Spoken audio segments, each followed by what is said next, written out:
waan galbeed ka muuqdo fooda daab la moodo farxad lagu jaleecay firadayda sidan qabo hadlaha ugu filrooni.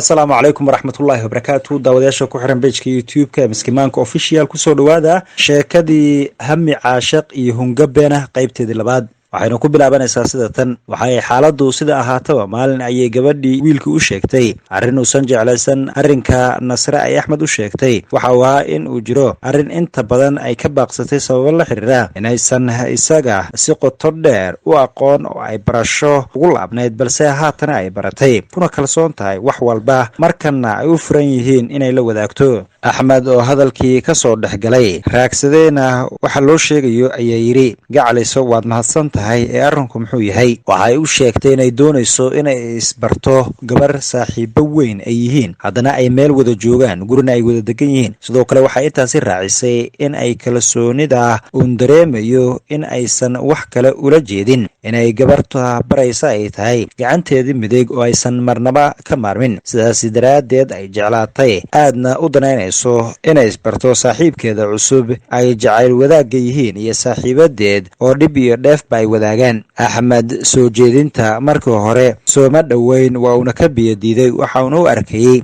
shaqo cusub iyo weliba qodox sun leh oo jacaylkiisa mudi karta, sidoo kaleetana in gabartaasi ay keeni karto dhibaato hor leh oo xaalkeedu gadaal ka adkaan doono ayuu istusay. qalbigiisana waxaa ku soo dhacday mahmahdii soomaaliyeed ay ahayd daad inta uusan ku qaadin ayaa la iska moosaa. markaasi ayuu yidhi, weli isaga oo si naxariis leh ula hadlaya hadal jilicsan, macaanay jacaylkeenna in uusan qof saddexaad u baahnayn ayaan anigu u arkaa, ee maad naga daysid qof jacaylkeenna hadhow xagaldaacinaya iyo weliba dacfuruur u keeni kara haybarin. nasro oo la yaabtay axmed arrinta uu soo jeediyey, ka meermeeraysa madaxana malaha gacanta ku haysa oo amakaagsan kelmadda iskullaynaysana ayay axmed ku tiri, wariyaha heedhe, aniga saaxiibaday jacaylkeenna waxba ka jari mayso waxna ku dari mayse, maxaad ku diiday inaad maanta saaxiibaday barato, mise waxa aad nacaysaa in aad cid iga agdhow aad baratid baadan doonayn? axmed oo nasre dejinaya u arkayna xaalad inay abuurayso ayaa ku beerlaxawsaday, xabiibtii anigu wakhti aan kurnaco ma joogo, adiga ayaan habeen iyo maalin magacaaga ku wardiyaa, muuqaaga adduunka ayaan ugu jeclahay, maqalka oraahduna waaba dheefta dhagahayga, waadna ka dharagsan tahay ee arrinka halkaasi ha ula kicin. aniga adiga kuma nacayo, saaxiibadaana ma diidani, keliya jacaylkeenna ayaa dalool laga soo geli karaa ka oodayee dami dabka aad shidayso noloshaydiyey. markaas axmed waxa uu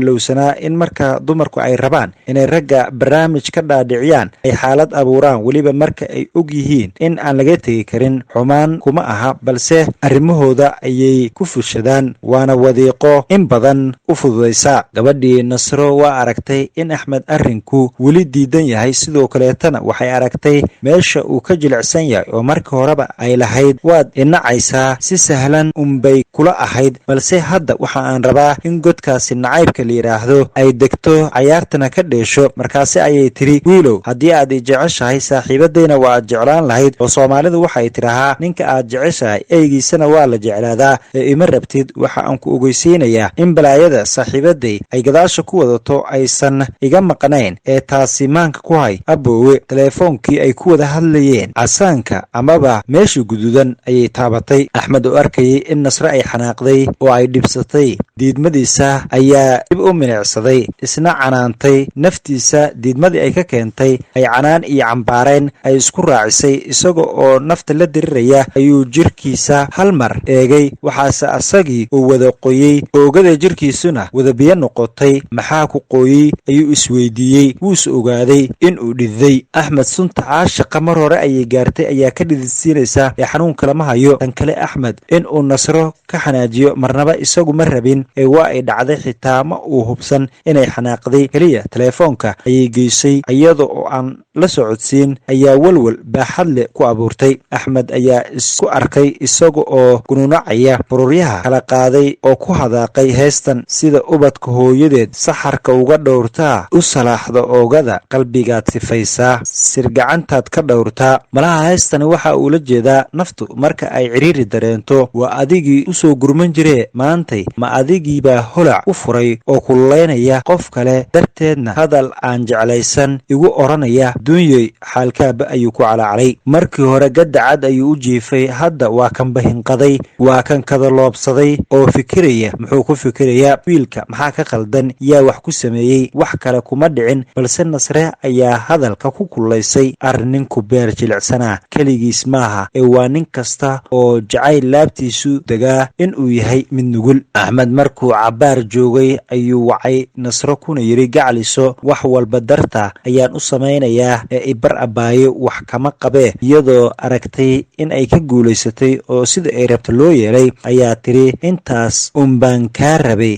qaaliyow, hadda saaxiibaday ayaan ku barayaa ogow soona diyaar garow. Axmed si niyad ah ayuu ku neefsaday, korkiisana waa uu qaboobay oo leer caafimaad oo ka soo kici tintay meeshii ay joogtay ayaa dul martay. markii ay qaali ku tiri waxa uu yidhi waan aqbalay, waan u diyaar garoobayaa. Nasra dhanka saaxiibadeed Najma oo maantay dhan war ka sugaysay sariirteedana dhabarka ku haysa ayaa sidoo kaleeto hadalkii kululaa ee Axmed Nasre isdhaafsanayeen maqashay. natiijadii ka soo baxday raagsanaysa ayaa Nasra soo dul istaagtay, hadal ay Najmo rabtayna uga naxsatay iyadoo dhool cadaynaysa ku tiri Axmed waa diyaar, waan ku barayaa saaxiib ee ninka si fiican iiga hubi in uu yahay mid ii qalma iyo in kale. Najmo ayaa hadalkii ku qabsatay kuna tiri waan ogaa in aad tahay qof saaxiib lala noqdo midda ugu wanaagsan, mar walbana garabkaaga ayaan ahay ee hadda wac. Nasre ayaa qabsatay teleefoonkii waxaana baxay dhawaqa teleefoonka Axmed. dhaldhalaalow ayay tiri. la soco qaybta saddexaad ee sheekada hami caashaq iyo weliba hungabeena, waxaana qoray sheekada Cabdisalaan Macalin Xirsi. waxaadna kala socoteen pageka youtube-ka